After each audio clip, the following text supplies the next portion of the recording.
So it's like running a marathon. You're running this marathon, you feel like you're finally getting towards the finish line and you're struggling to breathe, and then you reach the last 100 meters. There's people at the finish line. They're cheering you on, and what people don't see is you're running barefoot on shattered glass and it's digging in, even though everyone is just like so happy and cheering you on, like, wow, this is so amazing. You're barely surviving. I realized that over the period of like the last 6 months that I really financially overextended myself. I was ending up having like 20K months, but then 19K worth of expenses. I also had 7K of credit card debt at one stage, just trying to cover all the wages. I was celebrating 100 episodes on the podcast. I was celebrating making over $500,000 as a personal milestone before I turned 24. I then celebrated my 24th birthday. And then on top of all of this, I also had been nominated for the 7 News Young Achievers Awards, specifically the Reinhardt Young Leader. And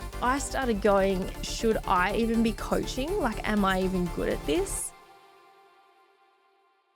Hello, and welcome back to another episode on the Beauty Industry Leaders podcast. I'm your host, Sammy Kennedy.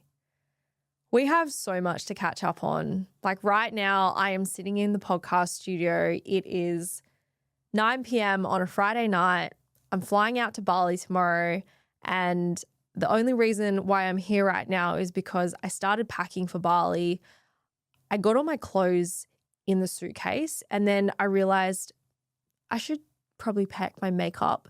So I pulled out all my makeup brushes, got distracted and thought I'll clean them all. And then as I started cleaning them, I was like, did I book accommodation? So then I'm on looking at sites, trying to figure out a place to stay. And then while I was on the internet, I thought I'll look in Google Drive and see how many podcast episodes I have in the bank. And I only had 1 and I needed at least 2. So I actually realized I can't clean my makeup brushes because now I've got to do a full face of makeup and then drive to the podcast studio and record a podcast episode. And here I am thinking about what am I going to talk about? And as I was on the car drive here, I thought, you know what? I'm just going to talk about what business has really been like behind the scenes, because on social media, I've been sharing little snippets about some of the challenges that I've been going through, some of the shifts that I've been making, and what the messy middle in business looks like when you're scaling. And if you are going through a really hard season, or you feel like you're completely burnt out and ready to just pull the pin, or you're excited by the idea of a new career or pivot or change, this episode is for you. Now, someone asked me recently, like, what is it like running a business? And they don't have a business, so they can't really grasp the challenges, the struggles, the sacrifices, and the risks that comes with running it. They just look at all the business owners that they follow on Instagram and they see the fancy holidays and the luxury handbags and the nice cars. And I'm like, yeah, you can have that. And that is incredible. And it is definitely achievable and attainable. But just be aware that it's not always like that. And sometimes the hard things that you have to go through to get to that stage are so damn painful. And not enough people are actually aware of what that looks like as a business owner. And so we see all these people excited about starting a business and chasing the dream until they realize how much effort it takes, how much energy it demands of you, how much you give up to get to a certain place. And like, I'm under the impression that the people who go, I do everything in balance, they don't build anything incredible until after they've gone through that hard season of not having balance, because you've got to put extra time in. You've got to meet deadlines. Sometimes you've got to work some late nights. Sometimes you've got to do things that other people are not willing to do to get a result that they have not got.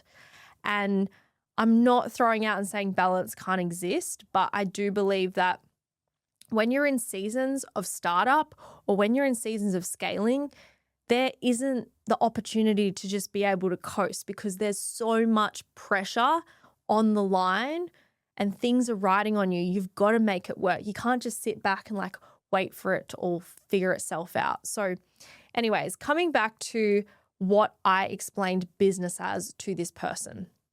I said, it's like running a marathon. You're running this marathon and it's been hours. You feel like you're finally getting towards the finish line and you're struggling to breathe, but you're still keeping that pace. And then you reach the last 100 meters and you realize, okay, this is my moment. I've got to sprint. There's people at the finish line. They're cheering you on. You can hear the crowd roaring. And what people don't see is that you're running barefoot on shattered glass and it's digging in, you're bleeding out, your toenails have fallen off, you've done a Get David Goggins, and even though everyone is just like so happy and cheering you on, like, wow, this is so amazing, you're barely surviving and you're just like, oh my gosh, I'm almost there. And so sometimes that's what business can feel like. Obviously, there's other times where it's amazing and it feels good and you're like, wow, I'm so proud. But sometimes when you're in those hard seasons, it does not feel good and it doesn't feel like a massive accomplishment. And this really hit me recently because I realized that over the period of like the last 6 months that I really financially overextended myself and I took on too many high risk projects at once and divided too much of my attention, energy, and focus, which then led me to actually get into a really tough financial position. So the retreat that I hosted back in February in Vietnam, that was incredible. I don't regret it at all. I'm not saying that I never wish I did it.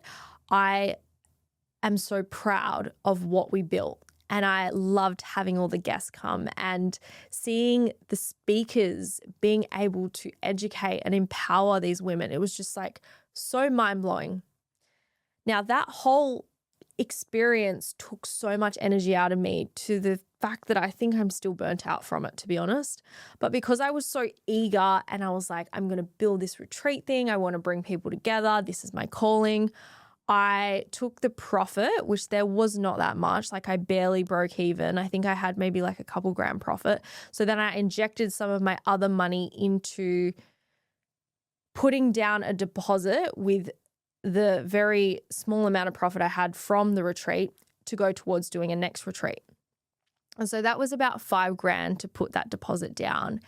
So I then started promoting spots for that retreat and then the whole fuel crisis happened and I got so many people pull out. They were like, I'm sorry, I'm not going to be able to make it work. I'm not in a good financial position. And because a lot of them were beauty business owners, they were getting a lot of cancellations. And so when all the people in the beauty industry were struggling with cancellations and not having as much cash flow as normal, that impacted obviously my ability to be able to get those people in and run a retreat. So I kind of sat with it for a bit and I thought, you know what, I'm going to go for other business owners who aren't in the beauty industry, who have online businesses, who have that flexibility and freedom and invite them, but do it at cost price just so that I can get through this financial period.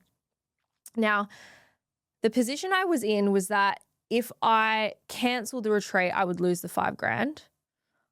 And if I ran the retreat, I could just try sell the spots, have another 5 or so grand to pay off the rest and then still be able to enjoy it. And so either way, I was going to lose 5 grand.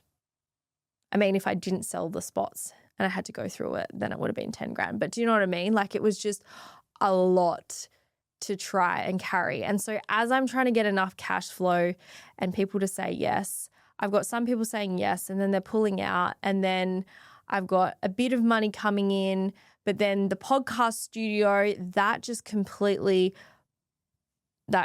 blew out of budget. Like I thought this was going to cost like 3 grand in the early stages. And as I've mentioned, it has ended up being a $30,000 investment. The cameras definitely took me by surprise because I thought I would be able to get away with the ZV-E10s and they were about $1,200 each at the time. But then realizing that I needed the FX30s because they have the inbuilt fan and they don't just switch off and overheat mid-podcast episode, I was like, oh, okay, they're 3.5 grand each. And I only have 2 at the moment. I still need to get a third, but I've just held off that because it's not the right time. So where I'm going with all of this is like I took on so many high-risk projects. Hosting a retreat, You don't know if you're going to sell the spots. You don't know if you're going to make your money.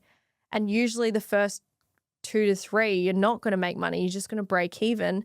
And then once you've got the reputation and you've got the momentum and you created this whole brand and FOMO, then selling them gets easier. And so I actually found that hosting these retreats, I had the right plan and strategy to scale it, but given the people who I was selling it to and the timing, it just wasn't ideal. And so I ended up getting myself into more debt because those retreats didn't sell in the way that I thought they would. And that was really hard because I was thinking, okay, well, what do I do? Do I keep coaching? Do I still host events? Like I had this big vision and plan. And I think because that didn't work out, part of me was like, do I actually want this? Like, am I willing to fight for this? And am I willing to work so damn hard and then put more profit into that? Or would I rather something else? And so then I was starting to question everything and I was like, I don't know. Now, as the podcast studio was costing a lot of money, I started freaking out because on top of that, I have $3,000 a month for a business mentor. I've got another $1,280 for a mastermind that I'm in. And then I've got wages. I've hired a team and that can be anywhere from like $3,000 to $6,000 a month.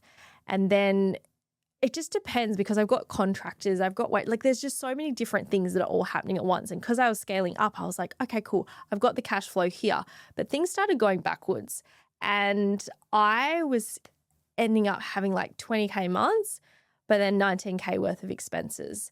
And I would have podcast guests coming from Sydney and we didn't have 2 chairs in here. So then I've got to get a couch. Okay, well, a couch is going to be $1,200. So it's just like money was just disappearing. And I'm usually really good with cash flow and profitable pricing and all of those things, which is why I felt like even more of a failure. But the thing was, I couldn't just get halfway through doing this. I needed to finish it. And so I did. And then once I finished it, I was so burnt out that I didn't market it. And because I didn't have any bookings coming through, I just felt like, what am I doing? Have I made the wrong decision? You know, was I too eager? Am I good enough? Like, can I actually make this work? And the imposter syndrome kicked in. And then it was like I was celebrating 100 episodes on the podcast. And then I was celebrating making over $500,000 as a personal milestone before I turned 24. I then celebrated my 24th birthday. And then on top of all of this, I also had been nominated for the 7 News Young Achievers Awards, specifically the Reinhardt Young Leader. And the crazy part about all of that is each week I would move through the next phase. So I made it as a semi-finalist, which is the top 10 in the whole of WA. And then the week after, I just found out recently that I made it as a finalist. And that's the top 5 in the state. So to be recognized amongst that and then feel like behind the scenes, my cash flow was not supporting that, I felt like a failure. I felt like a fraud. And I started going, should I even be coaching? Like, am I even good at this?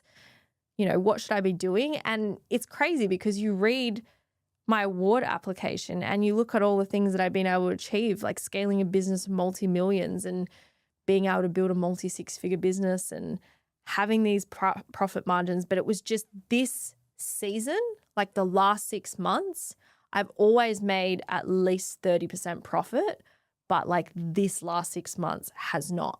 Like I've just been having like losses each month. And fortunately, I had enough savings, and then I also had $7,000 of credit card debt at one stage, just trying to cover all the wages, that I was able to get through it. Now, as I'm getting into this hole, I'm spiraling at this stage because I'm going, what the hell? Like, how am I meant to get out of this? And I can't just rely on someone else. Like, I made these decisions. I got myself here. I need to get myself out. And so I woke up at 1 a.m. I had mad anxiety. And I remember just laying there going, what am I doing? I don't know. And so I tried to go back to sleep. I couldn't get back to sleep. And I thought to myself, well, I'm not going to doom scroll.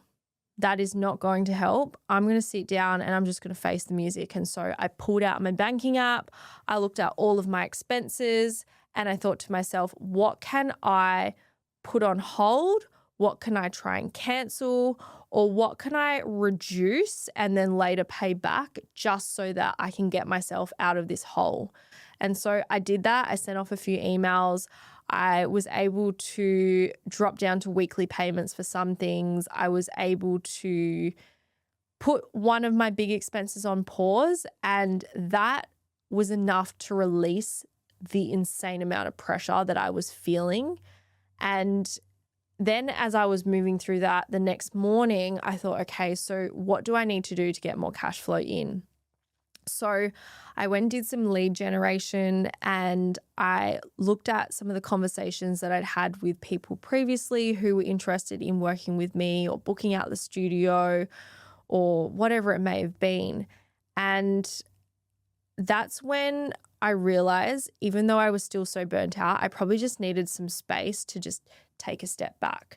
Because when you're pushing so hard to make something work, sometimes it's just not going to happen. Like, you actually need to stop, pause, go and do something else, fill your cup back up, get yourself some clarity, and then come back into it with a fresh set of eyes. And so even though I knew what I should have been doing, I was just still in that state of burnout and I was quite reactive. So I knew that even if I'm having these conversations with these people, even if I'm doing these things, it's not going to come from a place of the best version of me. It's going to come from this almost like desperate energy. And I know that that does not work. So as I started going, okay, I'm putting the wheels in motion. I know what I'm going to do, but I'm just going to take a step back and just pause.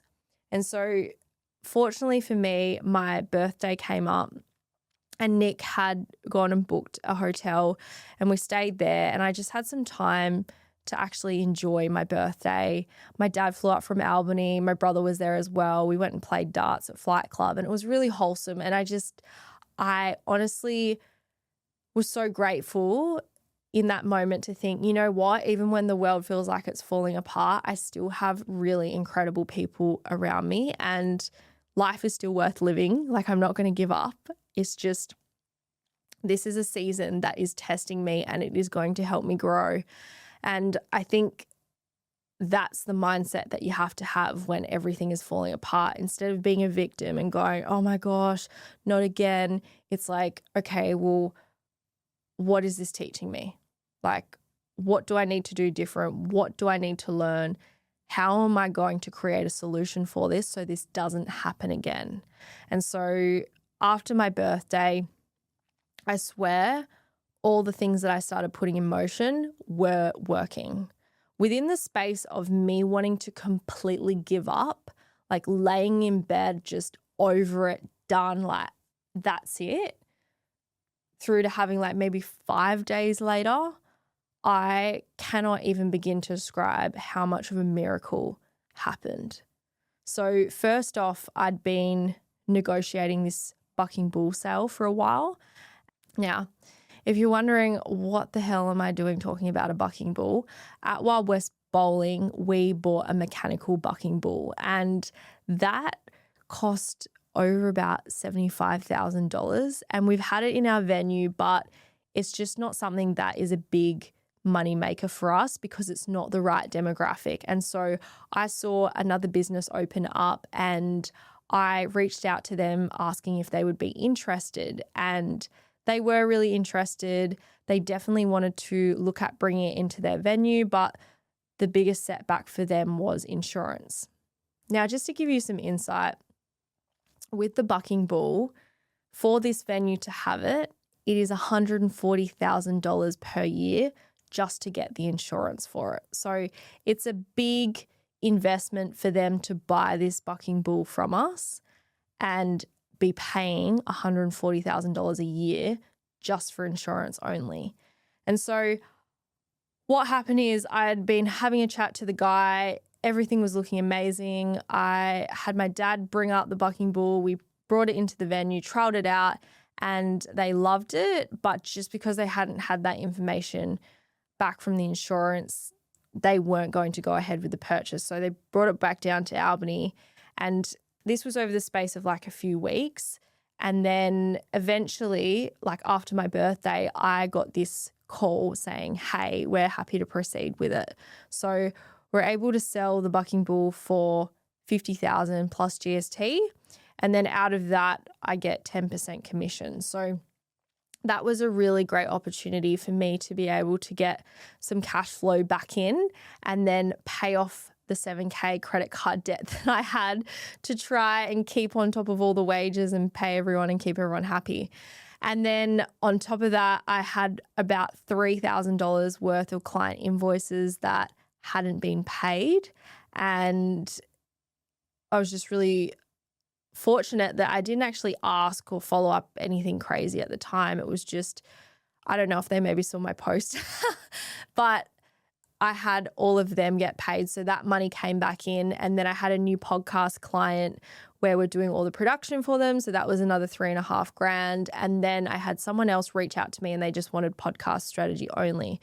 So I ended up getting $1,650 from that. And then on top of all of that, I had a client who came in and recorded some professional content for Talking Head Reels and hadn't heard back from her in over a month. And then I got this massive spreadsheet of all the edits that she wanted, and she wanted 20 reels. So we charged $3,000 for that. So it was just like out of nowhere, all of this cash flow finally started coming in. And I was just amazed because I did not feel like there was any way that I was going to get out of my situation. And it's funny because I have lived through almost going bankrupt with the bowling alley build. I know what it's like to have all these expenses due and no money in the bank account and miracles happen. And that has been proof for me time and time again. But it just felt like this time, given that I was in the beauty industry, seeing the absurd amount of businesses that were getting put up for sale and all the posts about, is anyone having cancellations? And then all the comments, it was actually just really depressing. Like I started spiraling and I was going, do I have a career here? Like, are people going to be able to afford me? Am I going to be able to make money? And I guess in a massive period of burnout, I was like, do I actually want this? And like, what am I doing? And I just started questioning everything. And so the conversations that I was having with, my family and also Nick, as well as my clients, it made me realize that it's not that I hate what I do. It's that I'm probably really burnt out and that I've actually outgrown my role of what I've been doing for a long time. And I've been trying to stay within this box, which is what I spoke about in the 100 episodes, that I feel like I have outgrown because I don't know, there's just some part of me that wants big things in life. And when I was going through this massive spiral, I had these signs, right? You ask for signs. Sometimes you're like, okay, do I keep going? Do I not? And one of them was that on my birthday, I went to go get my blood tested. I just wanted to check my iron levels because I've been quite tired. So we'll see what they come back with. But there was this Indian lady and she asked me, what do I do? And I told her I do podcasting. And she said, oh, I listen to podcasts. I said, what kind of podcasts do you listen to? And she said, astrology ones. And I was like, oh, okay. And then she asked me what my birthday was. So I said, it's today, which was the 26th of May. And she was like, I don't do normal astrology. I look more at the life path and the destiny number. And so let me read this out to you because this actually, whether it's true or not, it gave me the clarity I needed at the time. So the way that your life path number is calculated is your birthday. So mine is the 26th. So 2 plus 6 equals 8, hence why I am life path number 8. So the life path number 8 personality is one of hard work and hard lessons. People born with this life path number get their worth from accomplishing great things. The bigger the goal, the more satisfying it feels when they achieve it. Money and material goods are important to them because they are rewards and reminders of all the effort they put in. People with this life path direct all their energy into creating a life of success and abundance. Dealing with people in positions of authority is often tough for people born with an 8 life path number because they are leaders themselves and are supremely confident in their abilities. They don't take kindly to being told what to do, especially if it goes against what they would choose to do. Life path 8 people too can also come across as authoritative and must learn that all relationships are about harmony. With all the work these life path people put into reaching their goals and feeling accomplished, they would be wise to pay attention to their health. Stress is the all too familiar enemy of those born with the 8 life path number. If allowed, it will slow down or deter these people on their path to reaching their goals. Making time for meditation, friendship, and enjoyable pursuits helps bring these things back into balance. Health is wealth, so maintaining a healthy lifestyle should be a top priority. When it comes to relationships, people with an 8 life path will put in the same work and dedication that they put into everything else. They will do well in long-term situations, but these relationships may look more like business arrangements than passionate love affairs. Life path number 8 people see themselves as providers and willingly take on the role of supporting a partner or family. They know they are self-sufficient, but when they see that they are prosperous enough to also provide for loved ones, to them, that's proof of success. I read that and I was like, oh, that's quite interesting. And then I started thinking about, okay, well, what about my Chinese Zodiac? And of course, as you may already know, this year is the year of the horse and I'm a horse. So I started looking into the Chinese Zodiacs and it said horses are known for being ambitious, independent, adventurous, energetic, and charismatic. They crave freedom, momentum, and growth. Horse energy is fast-moving and powerful, which means they're likely drawn to big goals, exciting opportunities, leadership, and building a life on their own terms. So then I was like, okay, well, that's interesting. That lines up. Now, I'm not sure if you've heard of human design, but if you haven't, look it up. You put your birthday in and your time, and then it'll come up with this whole chart, and it's really hard to understand the chart. So just screenshot that, put that into ChatGPT and get it to explain everything to you. But the one thing that I really like about human design is that it explained my profile in depth to a point where I was like, oh, wow, okay, this is how I'm meant to work. And this isn't always gospel. Like, don't treat it as like you read this and this is your future and that's all you'll ever be. But I think it's really cool to understand how you work and take the parts that feel relevant and then be more intentional with the way that you show up. And so the one thing that it gave me clarity or closure on is that my profile is a 6-2, which means I'm meant to become a role model, not through perfection, but through lived experience. You're someone who learns deeply through trial and error, challenges, reinvention, and real life lessons. People with a 6-2 profile often feel different growing up because they're not here to follow the normal path. You're here to turn your experiences into wisdom that helps lead others. So the 2 line is all about having natural gifts. And so my energy works best when I have the space to recharge, I follow what feels aligned, I stop overproving myself, and I let my natural gifts speak for themselves. So my human design profile is the 6-2, which is the role model. So the 6 line is for people who live their life in 3 phases. So there's phase 1, which is like birth until about 30, and that's all chaotic learning through experience. You're not here to learn theoretically. You learn by trying things, failing, experimenting, taking risks, making mistakes, intense highs and lows, and discovering what actually works through lived experience. People with a 6 line usually feel like, why has my life been so intense? Yes. Why do I keep learning the hard way? Yes. Why do I feel older than everyone else emotionally? Yes. Because the reason is you're gathering wisdom. You're not meant to become successful from reading a textbook. You're meant to become wise through living. And then the phase 2 is around 30 to 50, which they call on the roof. And this is where the sixth line starts pulling back. So you become more selective, more observant, less interested in proving yourself, more focused on alignment than hustle, and you stop chasing for the sake of chasing. This phase is all about integration. People often think sixth lines become quieter, but really they become more refined. You begin asking, what actually matters? What's sustainable? What kind of life do I really want? Who do I actually want around me? And this is often when your leadership becomes magnetic rather than forceful. People start looking at you as the mentor, the example, the authority, the person who gets it. Not because you tried to look successful, but because your life experience becomes undeniable. And then phase 3 is 50 plus, and this is the true role model.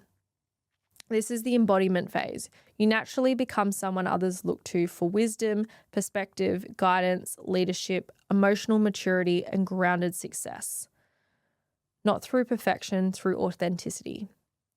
And so that is the 6 part of the 6-2. And then the 2 part is the Hermit.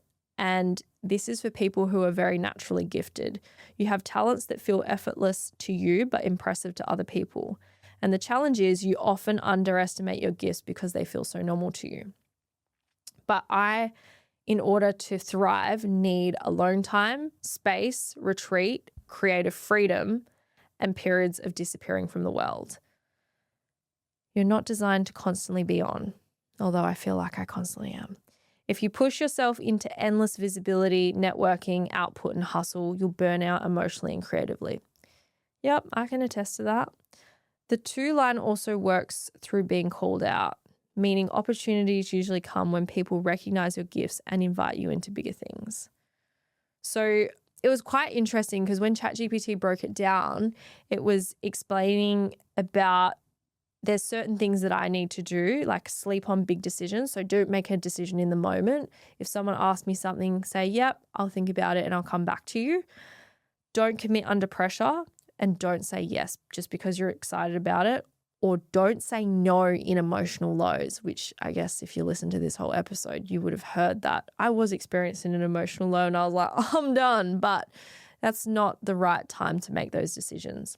And then it was so funny because it was going through all of the different roles that would work really well for my profile. And it said leadership, mentoring, speaking, teaching, community building, visionary entrepreneurship, personal branding, creating movements, transforming industries through lived experience, because your energy feels real, not manufactured. But anyways, don't take this as gospel. It's obviously just an interesting observation, and my cameras are about to run out. But if you're going through a hard season in business, I want to remind you not to give up. Like if you need to take a break, if you need to go on a holiday, if you need to read some star signs or something, like do that thing. But I promise you, you have what it takes to keep going. Do not give up. Please do not give up. You can pivot, you can adapt, you can reassess, but the only way you truly fail is if you give up. Thank you so much for tuning into today's episode. I hope that you found some inspirational value out of it. If you are going through a hard season, my DMs are always open, so send me a message. And please make sure that you subscribe to us on YouTube so we can keep growing the show and getting incredible guests on and bringing more insane value for you. Thank you so much, and I will catch you for the next episode. Bye.